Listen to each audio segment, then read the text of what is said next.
Good evening dear students, कैसे हैं आप सब। स्वागत है आपका कॉमर्स विद सेट चैनल पे। बिजनेस कम्युनिकेशन को शुरू हुए हमारी फर्स्ट वीडियो हो चुकी है। ये हमारा लेक्चर नंबर 2 है। अगर आपने नहीं देखा है, आई बटन पे उसका लिंक आ रहा होगा, डू वॉच दैट वीडियो। हमने लास्ट क्लास में छोड़ा था कि इस नोट पे कि हम आने वाली क्लास में समझेंगे कि गुड्स क्या होते हैं, व्हाट आर गुड्स, सर्विसेज क्या होती हैं और प्रॉफिट क्या होता है। पिछली क्लास में हम लोगों ने कुछ चीजें पढ़ी थी जिसमें पैसे कमाने के जो लॉफुल तरीके हैं वो कौन कौन से हैं। First was employment, second was profession, third was business. Business को हमने बहुत ही सरल शब्दों में समझा कि जो चीजें प्रोफेशन और एम्प्लॉयमेंट में शामिल नहीं हो पाती है तो वो सारे काम आपके बिजनेस में शामिल हो जाते हैं। तो गिन के हमारे पास 3 काम होते हैं। We only have 3 works. We have to make, we have to sell and we have to help. क्या बनाए? Goods and services. क्या बेचें? Goods and services. किस चीज की हेल्प करें? बनाने में और बेचने में। For what? The answer is again goods and services. ये वर्ड इतनी बार रिपीट हो रहा है और लोग गुड्स और सर्विसेज को एक वर्ड में ही शामिल करते हुए चलते हैं जैसे कि वो कोई एक टर्म हो। They are actually different terms. दोनों के बिल्कुल मायने अलग है और हम उसको इतना डिटेल में समझेंगे जितना आपकी किताबों में भी नहीं लिखा होगा। हम किताबी डेफिनेशंस में नहीं जाएंगे, हम लोग एक जनरल अंडरस्टैंडेबिलिटी करेंगे जिससे आप अपने सामने जिस चीज से डील कर रहे हो, that whether it is a good और whether it is a service, को बहुत क्लियरली, क्रिस्टल क्लियर तरीके से डिस्टिंग्विश करना सीख जाओगे। So let's start with the point what are goods. चलिए अब हम सीखते हैं व्हाट आर गुड्स की गुड्स होते क्या है। तो उसकी जो डेफिनेशन है बेटा, डेफिनेशन कहो या मीनिंग कह लो, वो यही है। किताबों में आपको नहीं मिलेगी क्योंकि किताबें घुमा फिरा के चीजों को कहती हैं जो इंसान एक बार पढ़ता है भूल जाता है, बट ये आप कभी नहीं भूलोगे। एनीथिंग, कुछ भी, कुछ भी। एनीथिंग का मतलब है बेटा कुछ भी। whose physical existence cannot be denied। मतलब जिस ऐसी कोई चीज जिसको आप आंखों देखा देख पा रहे हो और जिसमें आप कह सकते हो कि आपको कोई भी भ्रम नहीं है। जैसे मैं मेरे हाथ में ये मार्कर है और मैं जुटला नहीं सकता हूं या कह नहीं सकता कि मेरे सामने ये मार्कर रखा हुआ है। ये मुझे भ्रम हो रहा है कि ये एक मार्कर है। ये 100% मार्कर है। समझ में आ रही है बात? तो क्या ये गुड्स में क्वालिफाई होता है? हाँ, कुछ भी। क्या मार्कर कोई भी चीज है? बहुत सारी चीजों में मार्कर भी एक चीज है। जैसे इस रूम के अंदर लाइट्स है, फैन है, ट्राइपॉड स्टैंड है, घड़ी है, व्हाइट बोर्ड है और मार्कर भी उसमें से एक चीज है। तो क्या ये सारी चीजों में से कोई एक चीज है? तो हाँ, तो marker is anything whose physical existence cannot be denied। आप झुठला नहीं पा रहे हो, अरे मुझे भ्रम हो रहा है, ये मार्कर, मार्कर तो मेरे सामने है ही नहीं।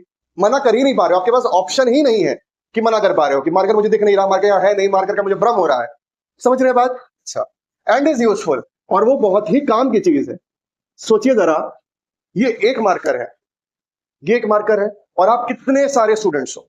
बीकॉम में अप्रोक्सीमेटली आप लोग शायद हजारों में होंगे, बीबीए में भी आप लोग हजारों में होंगे, और if you are from class 11 और 12 पता नहीं, आप तो लैक्स के में आपकी काउंटिंग। But this marker is proving to be useful to let me be able to teach thousands and lakhs of persons over internet.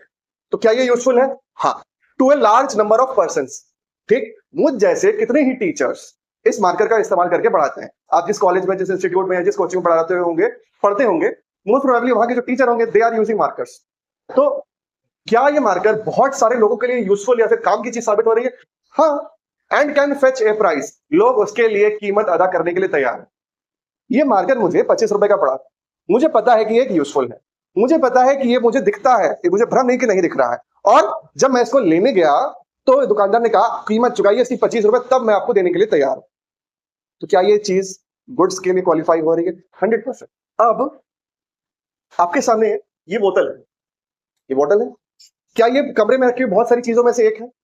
This is not the only thing in this room, this is anything in the room. कोई एक चीज है। Marker के अलावा भी, white board के अलावा भी, घड़ी और ट्राइपॉड और फोन के अलावा भी एक चीज है, ये हमारी बोतल। तो ये एनीथिंग, कुछ भी है, बहुत सारी चीजों में से कोई एक चीज। whose physical existence cannot be denied।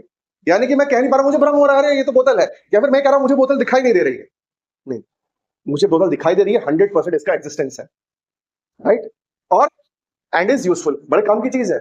मैं पढ़ाते पढ़ाते मेरा गला सूख जाता है, मैं इसमें पानी, ठंडा पानी भर के पीता हूं, फिर मैं आगे आपको पढ़ा पाता हूं। ऐसे कितने ही टीचर्स होंगे जो इस तरीके से इस बॉटल से पानी पीते होंगे। उसमें से कितने आप जैसे बच्चे होंगे, आप जैसे स्टूडेंट्स होंगे जो इस बॉटल का यूज करते होंगे और आपके लिए यूजफुल होती है। और आपके घर पे कितने लोग इस तरह की बोतलों को इस्तेमाल करते हैं। And can fetch a price, 800 रुपए की है। जब मैं इसको लेने गया था, मैंने कहा कि प्लास्टिक की बोतल में पानी पीऊंगा, वो जल्दी जल्दी गर्म हो जाती है। आज के समय में जुलाई का महीना चल रहा है, गर्मी बहुत ज्यादा है, पर मुझे ऐसी बोतल चाहिए थी। ये यूजफुल है। ये कोई भी एक चीज है, बहुत सारी चीजों में। उस दुकान पे रखी एक चीज थी, वहां पे फ्राई पैन भी था, वहां पे चिमटे भी थे, वहां पे आपके चम्मच भी थे, वहां पे नाइफ सेट भी था, वहां पे कप भी थी, प्लेट भी थी, और उसमें से एक चीज थी ये बोतल, whose physical existence cannot be denied। ना दुकानदार मना कर पा रहा है ना मैं मना कर पा रहा हूं, हम दोनों को ये बोतल दिख रही है, ये फिजिकली एग्जिस्ट कर रही है, मेरे पास ना करने का, भ्रम करने का ऑप्शन ही नहीं है मेरे पास। क्या ये यूजफुल है? हाँ, बड़े काम की चीज है, बड़े काम की चीज है। उस दुकानदार के लिए भी, वो उसको 2 पैसे कमा के दे रही है, और मेरे लिए भी, मैं इससे पानी पीता हूं और आपको कंटिन्यूअसली पढ़ा पाता हूं। नंबर ऑफ पर्सन, तो ये बोतल बहुत सारे लोगों के काम में आती है। And can fetch a price, दुकानदार ने कहा 800 रुपए दीजिए तो मैं बोतल आपको दूं। तो हर वो चीज काम में जो आती है जिसका फिजिकल एग्जिस्टेंस है और जिसकी कीमत अदा करी जा सकती है, कीमत लगाई जा सकती है, उसे आप गुड्स कहते हैं। फॉर एग्जाम्पल, हमारा ये मार्कर और हमारी वो स्टील वाली बोतल, स्टील बॉटल, और जिस पे मैं लिख रहा हूं व्हाइट बोर्ड। अगर आप मुझे फोन से देख रहे हैं तो बेशक आपका फोन भी गुड्स है, यो फोन एक्सेट्रा, कितनी चीजें गिने एक्सेट्रा लिख के बच जाते हैं। अंडरस्टूड? अब मूव करते हैं हमारे अगले कॉन्सेप्ट पे, that is what are services. आइए चलिए समझते हैं सर्विस क्या होती है। सर्विस मतलब सेवा। अच्छा, बहुत ध्यान से हमने वर्ड को चूज किया है, हमने एनीथिंग वर्ड नहीं बोला। जैसे कि जो जितने भी गुड्स होते हैं उनमें एक फैक्टर कॉमन होता है, उसका 3 डायमेंशनल फिगर होता है। अब 3D क्या होता है बेटा? जैसे कि लेंथ, है ना बेटा, ये आपकी हो गई एक तरीके से लेंथ, ठीक, हमने इसको बोल दिया L। इसकी कुछ लंबाई है, ठीक, और उसकी कुछ ब्रेथ है, कुछ चौड़ाई है, उसको आप B बोल दो, और वो कुछ लंबा भी है यहां से लेके यहां, तो आप उसको उसकी हाइट बोल दो। जिसमें 3 चीजें पाई जाएंगी, वो मोर और लेस या फिर 100% आप कह सकते हो कि वो गुड्स। सर्विस में ये फैक्टर एब्सेंट हो जाता है ना, इसलिए थिंक वर्ड मैंने यूज ना करके एनी एक्टिविटी यानी किसी हरकत को मैंने सर्विस कहा है। समझ में आई आपको बात? इसलिए मैंने एनीथिंग वर्ड ना यूज करके एनी एक्टिविटी यानी कि हरकत। एक्टिविटी का मतलब होता है बेटा हरकत। हरकत का मतलब होता है बेटा, अगर आप कहो, मैं स्टार लगा के यहां दिख देता हूं, एक छोटा सा काम, छोटा सा काम, वर्क। तो एनी वर्क, काम, काम को मैं कह रहा हूं सर्विस, किसी चीज को नहीं कह रहा हूं कि जिसका लेंथ ब्रेथ हाइट हो। Whose physical existence is difficult to express, जिसका फिजिकल एग्जिस्टेंस लेंथ ब्रेथ और हाइट, जैसे मैंने आपको बल्ब का पैकेट पे दिखाया था, वो बड़ा ही मुश्किल है। ऐसे मैं नहीं कह रहा हूं कि नामुमकिन नहीं है। सपोज किसी हिल स्टेशन पे जाने के बाद ही उस चीज को, वहां के एटमॉस्फेयर को एक्सपीरियंस कर पाते थे, बट अब उस हिल स्टेशन में जाने से पहले ही आपने सपोज यूट्यूब पे कुछ वीडियोस देखी, 7-8 प्लेसेस आप हिमाचल प्रदेश में घूमने जा रहे हो, किसी हिल स्टेशन पे मसूरी शिमला वगैरह वगैरह घूमने जा रहे हो, तो आपने ऑलरेडी वो चीज जर्नी किसी की एक व्लॉग में देख ली, फिर आपने उस चीज को पहले एक्सपीरियंस कर लिया। आज से 10-20 साल पहले वो पॉसिबल नहीं थी कि आप घर बैठे ही किसी साइट को जाके विजिट कराओ। तो अभी अगर मैं कहूं कि जो एक्टिविटी या हरकत को, उसका फिजिकल एग्जिस्टेंस को हम बता ही नहीं सकते, तो एक बहुत ही लिमिटेड डेफिनेशन होगी। मैं कह रहा हूं कि करंट टेक्नोलॉजी की वजह से हमको डिफिकल्टी है, हम डिफिकल्ट है, हमको दिक्कत हो रही है कि हम फिजिकली हम उसका एग्जिस्टेंस को एक्सप्रेस नहीं कर पा रहे, बता नहीं पा रहे। पर हो सकता है आगे जाके साइंटिस्ट कुछ पैतरा लाए, कुछ इन्वेंशन लाए, जिससे सर्विसेज को भी का भी फिजिकल एग्जिस्टेंस आ जाए। पर अभी नहीं आया है तो हम भी नहीं मानते हैं, और हमारे लिए अभी कह सकते हैं कि ये चीज अभी डिफिकल्ट है एक्सप्रेस करने के लिए, हम बता नहीं पा रहे। जैसे कि मेरे द्वारा आपको पढ़ाना, समझिए कैसे। सर, आप तो दिख रहे हैं, आप ह्यूमन हो गए, ठीक है, आपका ये मार्कर का फिजिकल एग्जिस्टेंस है, लेंथ ब्रेथ हाइट है, दिख रहा है, भ्रम नहीं हो रहा है, तो गुड्स की कैटेगरी में चला गया। सर, आपका जो बोर्ड है ना, उसकी भी लेंथ ब्रेथ और हाइट है, और मुझे भी भ्रम नहीं हो रहा है ना, आपको भ्रम हो रहा हो कि ये एक व्हाइट बोर्ड है, तो ये भी गुड्स की कैटेगरी में चला गया। पर एक बात समझिए, जो कंटिन्यूअसली मैं यहां पे कर रहा हूं, मेरे द्वारा बोलना और मेरी बातों को आपका समझना, इसे टीचिंग एंड लर्निंग कहते हैं। मेरा पढ़ाना टीचिंग और आपका सीखना लर्निंग। इसका फिजिकल एग्जिस्टेंस बता के बताओ जरा आप, इसका फिजिकल एग्जिस्टेंस है, लेंथ ब्रेथ हाइट है, कैसे बताओगे? दिक्कत आ रही है ना, दिक्कत आ रही है, मुझे भी आ रही है कि मेरा फिजिकल एग्जिस्टेंस कैसे है टीचिंग का, मैं बता नहीं पा रहा हूं, दिक्कत आ रही है। इम्पॉसिबल, मैं नहीं वर्ड यूज कर रहा हूं कि इम्पॉसिबल। आगे जाके साइंटिस्ट हो सकता है इस चीज को एक्सप्रेस कर दे, या किसी की प्रॉपर डेफिनेशन आ जाए और हम उसका सर्विसेज का फिजिकल एग्जिस्टेंस बता पाए, अभी नहीं है, दिक्कत हो रही है। या आपको जो बताने में दिक्कत हो रही होगी, आप बोलना चाह रहे हो सर आप दिख रहे हो, व्हाइट बोर्ड दिख रहा है, मार्कर दिख रहा है, बट आपकी पढ़ाई को मैं कह सकता हूं उसका फिजिकल एग्जिस्टेंस है, मुझे दिख रही है आपकी पढ़ाई नहीं। ये बोलने में दिक्कत आ रही है, आपको महसूस हो रही होगी, फील हो रहा होगा, आपके अंदर जो ब्रेन है उसमें जो नॉलेज की कमी थी, अब वो नॉलेज खिल रही है। ये चीज आप फिजिकली बता के बताओ। जैसे मैं, इतना आसान है, ये देखो मार्कर, अपने दिमाग से निकाल के दिखाओ, देखो ये मैंने पढ़ा है, क्या कर पाओगे आप? दिक्कत हो रही है, दिक्कत हो रही है ना। इसीलिए मैं जो आपको पढ़ा रहा हूं वो एक हरकत है, कोई चीज नहीं है, हरकत है, वर्क है, काम कर रहा हूं, बॉडी पार्ट्स मूव कर रहा हूं, मुंह मूव कर रहा हूं, ब्रेन का इस्तेमाल कर रहा हूं, तो मेरा काम करना हरकत हो गई। उस physical existence is difficult to express, जिसका 3 डायमेंशन, लेंथ, ब्रेथ, हाइट, सरल शब्दों में कहें तो आप उसको क्वांटिफाई नहीं कर पा रहे हो। कितना? सर आपने 1 पढ़ाया, 2 पढ़ाया, 3 पढ़ाया, ये 1 मार्कर है, ये 2 मार्कर है, ये 3 मार्कर है, ये 4 और ये 5। सो जितने भी गुड्स होते हैं उनके साथ ये फैक्टर है, यू कैन काउंट देम। मेरी पढ़ाई को काउंट करके बताओ कितना पढ़ा आपने? 1 पढ़ाई, 2 पढ़ाई, 3 पढ़ाई, 100 पढ़ाई, कितनी पढ़ाई मैंने पढ़ाई? तो it is very difficult to quantify a service, but it is very easy to quantify goods. Understood? And can fetch a price. सोचिए जरा, अभी तो मैं आपको जिस तरह से जैसे पढ़ा रहा हूं, इट इज फ्री, पूरा फ्री है, टोटली फ्री। बट सोचिए अगर मैं आपका होम ट्यूटर होता, तो मैं आपको घर पे आके पढ़ा रहा होता, तो क्या मैं आपको फ्री में पढ़ा रहा होता? नहीं, मैं कहता बेटा आपको जो है 200 रुपए महीने देने पड़ेंगे मुझे, क्योंकि मैं आपको आके पढ़ा के जाऊंगा। मेरा पढ़ाना और आपका पढ़ना, उसकी एक कीमत मैं लगाता हूँ, उसकी एक प्राइस है, 200 रुपए महीना, 200 रुपीज ए मंथ, उसकी एक कीमत है। किस चीज की? मेरी हरकत की। तो मेरा पढ़ाना एक एक्टिविटी है, कोई चीज नहीं, एनीथिंग बट हम नहीं यूज कर रहे हैं। Whose physical existence is difficult to express but is useful, काम में आती है। मेरे द्वारा आपको पढ़ाना आपके काम में आता है। आपके जो नॉलेज का गैप था ना इतना, अब वो गैप भर रहा है। ठीक, अब आप एक नॉलेजेबल पर्सन बन रहे हो, और ये चीज जो आप पढ़ रहे हो आगे लोगों को पढ़ाओगे, और ये पढ़ाने के हो सकता है आपको भी पैसे मिले, और आप ये पढ़ के एग्जाम पास कर पाओगे। तो हुई ना काम की चीज, मेरे द्वारा पढ़ाना और आपका पढ़ना, हुई ना काम की चीज, है ना ये यूजफुल? अच्छा, and can fetch a price, और उसकी कीमत है 200 रुपए महीना, जब मैं अगर आपको एज अ होम ट्यूटर पढ़ा रहा होता। ठीक, अब है टीचिंग। फॉर एग्जाम्पल टीचिंग मेरा पढ़ाना सर्विस होता है, सेवा होती है। हेयर ड्रेसिंग, जाइए कभी हेयर कट कराने, कल संडे है, आज 20 तारीख है, कल 21 तारीख, कल संडे है, किसी भी संडे में हेयर कट कराने जाना आप। ठीक, आप जब बार्बर की सीट पर बैठोगे, जो आपको बिठाएगा बार्बर, फिर वो कंघा लेगा, दिखेगा, आप कहोगे ये तो गुड्स है। वो कैंची लेगा, कहोगे ये तो गुड्स है, ये तो दिख रहा है, भ्रम नहीं हो रहा है, 100% गुड्स है। कंघी और कैंची बाल काटने में काम आ रही है, यूजफुल भी है, उसकी कीमत भी है, 50 रुपए की कैंची, 10 रुपए की कंघी, गुड्स हो गई। अच्छा, बार्बर ने जो आपको कटिंग करी और जो कटिंग करके आप घर पे आए, कह सकते हो कि बार्बर ने मेरी 1 किलो कटिंग की, 2 किलो कटिंग की, 1 लीटर कटिंग की, 2 लीटर कटिंग की? क्वांटिफाई करने में दिक्कत आ रही है, कितनी कटिंग की, कैसे कटिंग की, ये बताने में थोड़ी सी दिक्कत आ रही है। उसका physical existence, length, breadth, height, ये देखो, ये मैं कटिंग करा के लाया हूं। आप दिखोगे, बिल्कुल आप दिखोगे, आपके हेयर भी दिखेंगे, बट क्या आप इस चीज को एक्सप्रेस कर पाओगे physically? And another example, consultancy, सलाह मशवरा या परामर्श। एक चार्टर्ड अकाउंटेंट से आप सलाह लेके आए कि मैं सोल प्रोप्राइटरशिप का बिजनेस खोलूंगा।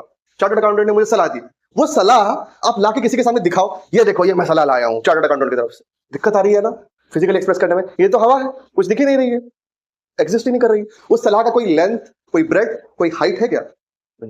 डॉक्टर से आप बातचीत करके आए, डॉक्टर ने कहा तुम आइसक्रीम बहुत खाते हो, तुम चॉकलेट बहुत खाते हो, तुम्हारे दांत खराब हो गए हैं, ठीक, अब से मत खाना, और आप ठीक भी हो गए। उसने कुछ दवाइयां दी, आपको ठीक हो गई। दवाइयां दिख रही हैं, लेंथ, ब्रेथ, हाइट है, गुड्स है। ठीक, डॉक्टर साहब दिख रहे हैं, वो इंसान है, ह्यूमन हो गए। डॉक्टर का स्टेथोस्कोप दिख रहा है, गुड्स हो गया। डॉक्टर के यहाँ का फर्नीचर दिख रहा है, गुड्स हो गया। पर डॉक्टर से जो आप बातचीत करके आए हो, जिसकी वजह से आप एकदम टनाटन हो गए हो, अनहेल्दी से हेल्दी हो गए हो, उस चीज को एक्सप्रेस करके दिखाओ। डॉक्टर ने आपको मदद की कि नहीं की, हेल्प की कि नहीं की? तो डॉक्टर ने एक एक्टिविटी की, मानते हो, जिसका फिजिकल एग्जिस्टेंस डिफिकल्ट है।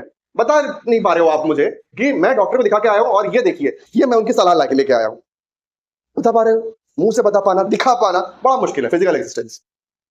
ठीक, पर आप महसूस कर रहे हो अंदर से, डॉक्टर ने मुझे ऐसी ऐसी चीजें बताई, मेरे अंदर नई नई फीलिंग्स डेवलप हुई, और मैं पहले से बेहतर काम करने लगा हूं, गलत चीजें ना करके सही चीजें कर रहा हूं, ना आई बेटर देन बिफोर। ये आपकी चीजें अंदर हो रही है, आप अंदर से वो बाहर निकाल के नहीं दिखा पा रहे हो। ठीक, and can fetch a price. Doctor ने आपके साथ जो बातचीत की, जाते वक्त पूछा 500 रुपए हुए, तो आपने डॉक्टर साहब को 500 रुपए दिए, तो डॉक्टर की ने जो आपके साथ बातचीत की वो सेवा हो गई, सर्विस हो गई, उनकी हरकत थी, इसकी वजह से आप ठीक हो गए हो, और वो बहुत ही यूजफुल है। अरे काम आई कि नहीं आपके? आप अनहेल्दी से हेल्दी हो गए, बीमार से स्वस्थ हो गए, और उसकी कीमत है। फिलहाल ऐसे ही चार्टर्ड अकाउंटेंट, डॉक्टर, इंजीनियर भी आप वर्क करते हैं, और उनके वर्क को सर्विसेज का कंसीडर किया। आई होप अब बहुत ज्यादा हद तक ये चीजें क्रिस्टल क्लियर हो गई है, and you can now easily distinguish कौन सी चीज गुड्स होगी और कौन सी चीज सर्विस होगी। Let's move to the next point, what is profit. हमारा प्रॉफिट या मुनाफा, प्रॉफिट को हम लोग हिंदी में मुनाफा कहते हैं बेटा।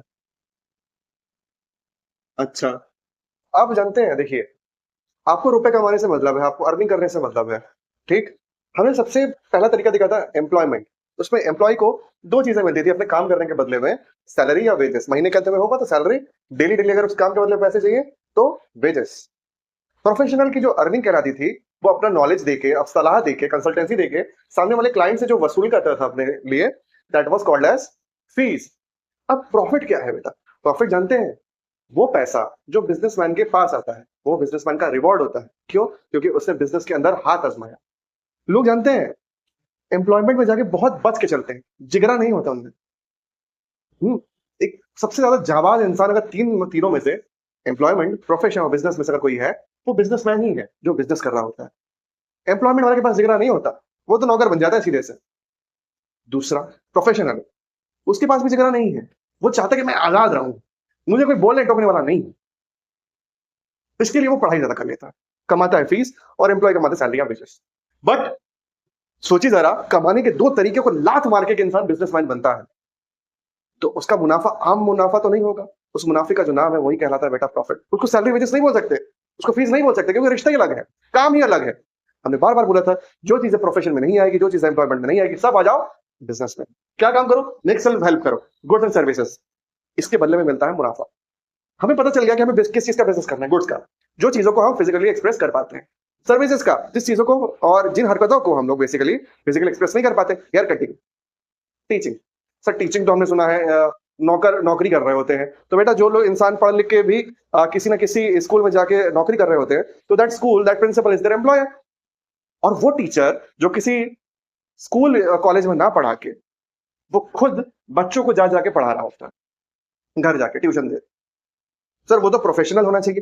कह सकते हैं बेटा प्रोफेशनल, अगर उस टीचर ने एक कोर्स किया हो, जैसे कहते हैं बेटा बीएड या बैचलर इन एजुकेशन, और वो फीस लेता है जो, है ना, उसे आप बिल्कुल फिर आप उसे प्रोफेशनल में डाल देना, प्रोफेशनल में डाल देना।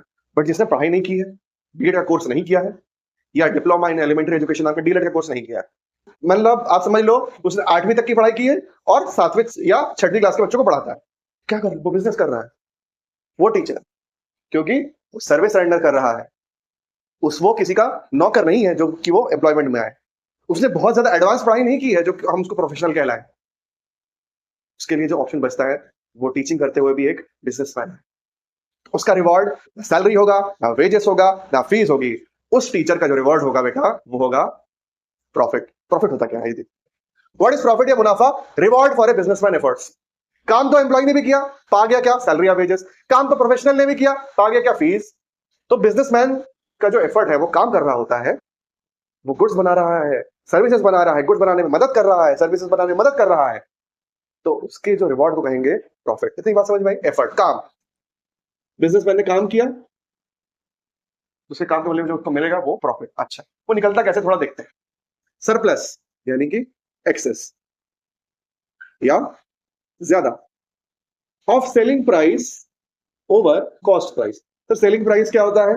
इसको अगर आप कह दो विक्रय मूल्य, सर ये तो बड़ा भारी भरकम शब्द है। कॉस्ट प्राइस बेटा, इसे आप लोग कहोगे क्रय मूल्य हिंदी में। कुछ नहीं है, कितने में बेचा, कितने में खरीदा या बनाया, है ना। ये मार्कर कैमलिन कंपनी का है, कैमलिन कंपनी इसको 10 रुपए में बनाया, ठीक, और शॉपकीपर को, जहां से मैं खरीद के लाया हूं, उसको 15 रुपए में बेचा। तो बेचा कितने में? 15 में। इसको बोल दिया मैंने सेलिंग प्राइस कैमलिन कंपनी का। और बनाया कितने में? 10 रुपए में। इसको मैंने बोल दिया कॉस्ट प्राइस। बताओ दोनों में से बड़ा कौन? 15 बड़ा या 10? 15। कितना बड़ा? 5। इसी को ही कहते हैं बेटा प्रॉफिट, मुनाफा। बिजनेसमैन ने 5 रुपए कमाए, बिजनेसमैन ने 5 रुपए कमाए। अंडरस्टूड? यही, इस अर्निंग को ही बेटा प्रॉफिट बोला जाता है, ठीक। एक सरप्लस ऑफ सेलिंग प्राइस। कितना सरप्लस है? ये सेलिंग प्राइस है 15 रुपए, और कॉस्ट प्राइस कैमलिन को ये 10 रुपए में बनाने की कॉस्ट आई। 10 रुपए के मटेरियल इसमें लगे हुए हैं, इसमें 3 रुपए की निब हो गई, 2 रुपए की बॉडी हो गई, और 5 रुपए की रिफिल और इंक हो गई। बन गई है तो आपकी मार्कर तैयार। 10 रुपए की बनी और शॉपकीपर को 15 में बेच दी कैमलिन कंपनी ने। एक्सेस जो था 5 रुपए, यही तो मुनाफा है। तो हम सीधे से कह सकते हैं कैमलिन कंपनी ने 15 रुपए नहीं कमाए, 10 रुपए नहीं कमाए, कैमलिन कंपनी ने कमाए 5 रुपए एक्स्ट्रा। इसी को बोलते हैं बेटा प्रॉफिट या मुनाफा। प्रॉफिट जरूरी क्यों है? सपोज मैं एक बिजनेसमैन हूं, मैं क्या करता हूं? मैं पंखे बनाता हूं। जो आप किस घर पे सीलिंग फैन है, वो पंखे बनाता हूं, और वो आप खरीदने आते हो, ठीक। नया नया बिजनेस शुरू किया मैंने। मैं क्या बनाता हूं बेटा? पंखे बनाता हूं,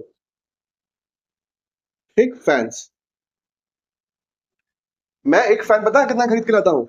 100 रुपए। तो मैंने कहा ये मेरी कॉस्ट प्राइस हो गई, मुझे इतने की पड़ी, ठीक। और आप मेरे पास आते हो, सर मुझे आपसे एक फैन चाहिए। मैंने कहा मैं तो 100 रुपए में मैं खरीद के लाया हूं, और आप मुझसे बोलते हो नहीं मैं तो 50 रुपए ही दूंगा या 50 रुपए ही दूंगी, ठीक है।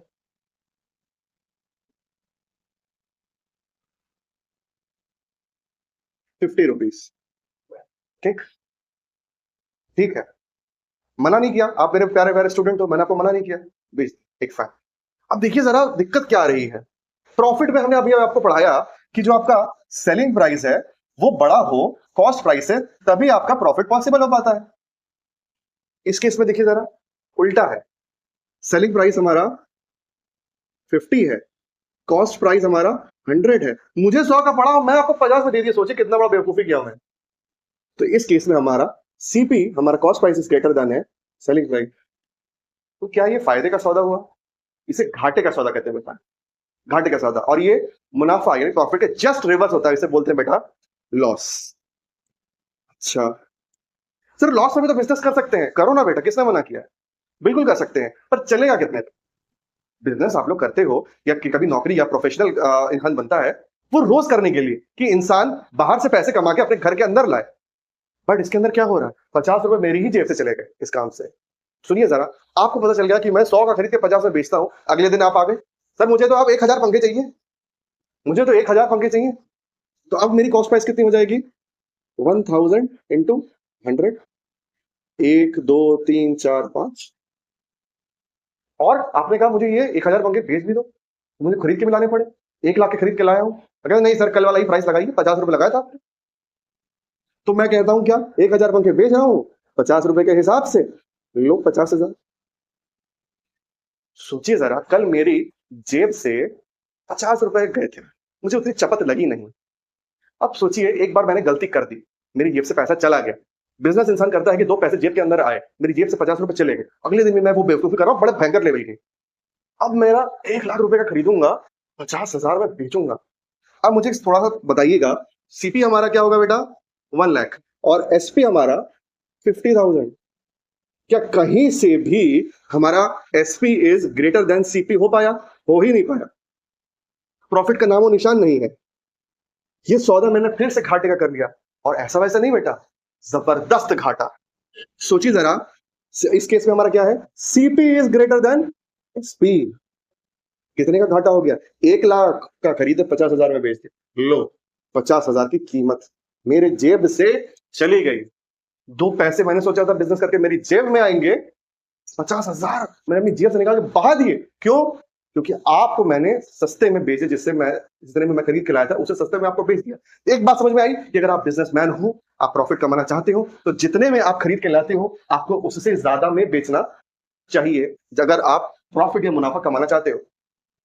इसी वजह से यही रिस्क होता है बेटा, बिजनेस में उतरने में यही रिस्क होता है, और प्रॉफिट मिलता है बेटा इसी रिस्क के वजह से। प्रॉफिट जानते हैं बेटा, यही रिवॉर्ड होता है कि आपने रिस्क लिया, और उसी का जो रिवॉर्ड होता है बेटा प्रॉफिट होता है। कह देता मैं आपसे, आप मेरे स्टूडेंट हो तो क्या हुआ, 100 का खरीद के लाया हूं, 150 से नीचे नहीं दूंगा, और आप 150 में पंखा खरीद के ले आते, 50 रुपए का मुझे सीधा सीधा मुनाफा हो जाता। अगले दिन 1000 पंखा खरीदने आते, मैं कहता 150 का ही लगेगा, और 1000 पंखे में आपको बेच देता, मुझे 50,000 का मुनाफा हो जाता। सोचिए जरा, रिस्क लिया ना मैंने, जिगरा दिखाया ना मैंने, मैं पिघला नहीं आपके सामने कि आप मेरे स्टूडेंट हो, रिस्क लिया, रिस्क लिया, और इसी रिस्क की वजह से मैंने 50,000 रुपए कमाए। तो यही होता है बेटा रिवॉर्ड एक बिजनेसमैन के लिए, इसी को मुनाफा कहते हैं। सर बिजनेस में मुनाफा कमाने की जरूरत क्या है? आप जितने में खरीद के लाए उतने में बेच के दिखाइए ना। सर आप एक बार एक काम करो, जितना में खरीद के लाए ना उतने में आप जो है सेल करो, ठीक है बेटा। एक फैन लेके आता हूं मैं, ठीक, खरीद के लाया 100 रुपए का, सेलिंग प्राइस भी 100 रुपए, लो, क्या मुनाफा कमा पाया मैं? प्रॉफिट हुआ या लॉस हुआ? क्या मुझे नुकसान हो गया? क्या नहीं, जीरो, कुछ नहीं हुआ, ठीक। अगले दिन आप आए, कहा सर 1000 पंखे दे दो। मैंने कहा ठीक है, मुझे 100 का पड़ता है, और 1000 पंखे आपको बेचना चाहता हूं, कितने का? मुझे पड़ा था 1 लाख का, और 100 रुपए के हिसाब से ही बेचूंगा आपको। कितने पंखे? 1000 पंखे, 1 लाख के। अभी भी कुछ नहीं हुआ, खरीदा जितने का उतने का ही बेच दिया। 1000 पंखे ढो के लाया अपनी गाड़ी पे, और आपको दे दिया ऐसे ही। सोचिए, मैंने दिन भर इतनी मेहनत की और उस मेहनत के बदले में मैंने कुछ लिया ही नहीं आपसे, कुछ मिला ही नहीं।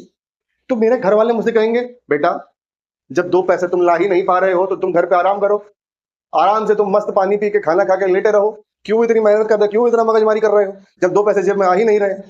ये सिचुएशन होती है बेटा, नो प्रॉफिट नो लॉस। ये भी बड़ी खतरनाक सिचुएशन है। नए नए बिजनेस को ये फेस करना पड़ता है। अगर कोई नया बिजनेस खोलता है, इसमें घाटे में नहीं आना चाहता, जैसे मैंने पहले आ रहा था, नो प्रॉफिट नो लॉस में चलते हैं। ये बड़ी दिक्कत वाली सिचुएशन है। 2 पैसे जेब में नहीं आ रहे पर काम किए जा रहे हैं, हल चला रहे हैं, हल चला रहे हैं, हल चल रहे हैं, पर बीज नहीं दे रहे। वही वाली बात हो गई, बीज जिससे पौधा उगेगा वो उग ही नहीं रहा, क्योंकि हम हल चलाए जा रहे हैं। इसी को बेटा हल चलाने वाली सिचुएशन कहते हैं। ठीक, समझ में आया? 2 पैसे मेरी जेब में तो आ ही नहीं रहे हैं और मैं काम किए जा रहा हूं। लॉस में क्या होता है, जेब से मेरे पैसे निकलने शुरू हो जाते हैं और घर वालों को ये चीज टेंशन देने लगती है कि उनके घर पे जो चीजें हैं उनका क्या हो। इसी वजह से बेटा जो हमारी सबसे अच्छी सिचुएशन होती है वो होती है प्रॉफिट की। तो मेरे प्यारे बच्चों, इस क्लास में आज आपने कई सारी अच्छी अच्छी चीजें सीखी। फर्स्ट, गुड्स क्या होता है। दूसरा, सर्विसेज क्या होती है। तीसरा, मुनाफा क्या होता है। उसके साथ साथ सीखा नुकसान या लॉस भी क्या होता है। उसके साथ साथ सीखा नो प्रॉफिट नो लॉस क्या होता है। इतना सीखने के बाद आप जानते हैं, समझ में आ गया कि बिजनेस में करना क्या होता है। गुड्स जो दिखता है वो बनाओ बेचो, सर्विसेज जिसको दिखने में और बताने में दिक्कत आती है वो बनाओ और बेचो, जैसे टीचिंग, कंसल्टेंसी वगैरह। और अगर बनाने में और बेचने में दिक्कत आ रही है तो हेल्प कर दो, ले देकर यही काम। अंडरस्टूड? अब हम अपने कॉन्सेप्ट पे जंप करेंगे, that is what is communication. ठीक, कम्युनिकेशन क्या होता है उस पर हम अगले टॉपिक पे जंप करेंगे। तो स्टे ट्यून्ड, स्टे ब्लेस्ड, जैसे पढ़ाई लिखाई करते रहिए। जो डाउट है बिल्कुल कमेंट बॉक्स में पूछिए, आपके हर डाउट का निवारण करूंगा। कोई स्पेसिफिक वीडियो भी अगर आप बनवाना चाहते हो मेरे से, बिल्कुल मैं आपको बना के दूंगा। सो स्टे ट्यून्ड, चलिए मिलते हैं हम लोग नेक्स्ट वीडियो में।